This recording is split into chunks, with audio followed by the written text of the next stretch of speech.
Estamos en los días más representativos del calendario cristiano, una época de reflexión, conmemoración y significado profundo para millones de personas en todo el mundo. Y como cada año, el cine y la televisión reavivan relatos ancestrales, el éxodo, los profetas, la crucifixión, historias que han trascendido los límites de la fe, convirtiéndose en parte del imaginario colectivo. Más allá de las creencias personales, estas tradiciones han influido en el arte, la literatura, la política y la forma en la que entendemos el mundo. ¿Cuál es el origen de esta religión que transformó la historia de Occidente? ¿Cómo surgió el cristianismo? ¿Y qué caminos lo llevaron a convertirse en una de las fuerzas espirituales más influyentes del planeta? Para entender el origen del cristianismo, es necesario mirar mucho más atrás en el tiempo. Los escritos más antiguos nos llevan a las vastas tierras del antiguo imperio de Ur, en lo que hoy conocemos como Irak, alrededor del año 2000 antes de nuestra era. Allí, según la tradición, comienza la historia con Abraham, un hombre común que, según los relatos, fue elegido por Dios para iniciar algo completamente nuevo, la idea de un único Dios invisible e indivisible. A cambio de su fe y obediencia, se le prometió una descendencia tan numerosa como las estrellas. Ese momento marcó el nacimiento del monoteísmo y del primer pueblo que lo abrazaría, el pueblo hebreo, origen de lo que hoy conocemos como judaísmo. Siglos después, entre los años 1500 y 1200 a.C., otro personaje clave emergió: Moisés. De acuerdo con la tradición bíblica, él recibió directamente de Dios un conjunto de leyes que serían el corazón de una nueva estructura espiritual y social. Así nació la Torá, los 5 primeros libros de la Biblia, que se dice fueron escritos por el mismo Moisés, que darían forma a la religión judía tal y como la conocemos hoy. Pero la historia del pueblo hebreo no fue sencilla. A lo largo de los siglos vivieron conquistas, exilios y opresión bajo diferentes imperios. Y en medio de esas pruebas surgieron los profetas, voces que hablaban de justicia, de redención y de la llegada de un Mesías.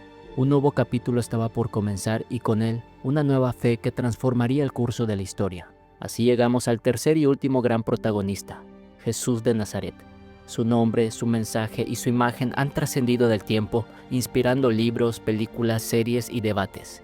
De todos los personajes de esta narrativa ancestral, Jesús es el único cuya existencia ha sido mencionada no solo en textos religiosos, sino también en documentos históricos de origen no cristiano. Fuentes romanas y judías del siglo I hacen alusión a un hombre que predicaba, sanaba y desafiaba las normas establecidas. Su vida marcó un antes y un después, pero fue tras su muerte cuando su mensaje comenzó a expandirse de manera imparable.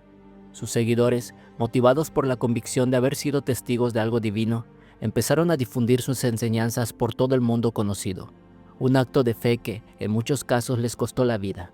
Sin embargo, con el paso del tiempo, esa fe resistió y creció, tanto que terminó por llegar hasta las más altas esferas del poder. En el año 313 de nuestra era, el emperador romano Constantino el Grande firmó el Edicto de Milán, una declaración que permitía la libertad de culto en todo el imperio. Con ello, el cristianismo dejó de ser perseguido y comenzó a transformarse en la religión oficial del poder más grande de la época. Con el paso de los siglos, dejó de ser una fe perseguida para convertirse en una institución de poder inmenso.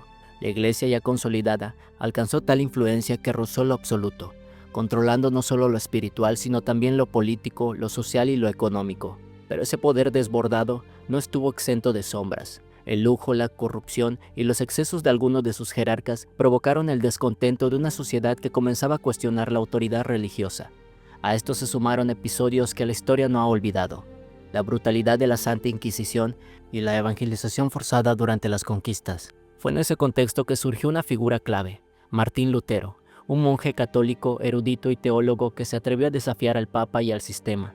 Su propuesta fue simple pero radical: volver a las enseñanzas originales de las Escrituras, libres de intermediarios, indulgencias o manipulaciones.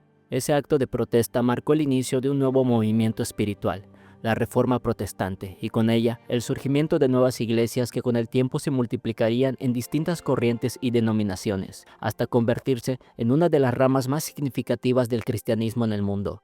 Hoy, muchos siglos después, el cristianismo continúa siendo una de las religiones más extendidas del planeta, pero el paisaje ha cambiado.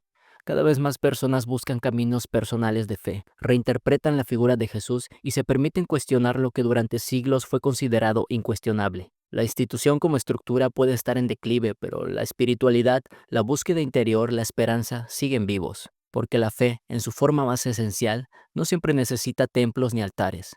A veces basta una duda, una chispa o una creencia.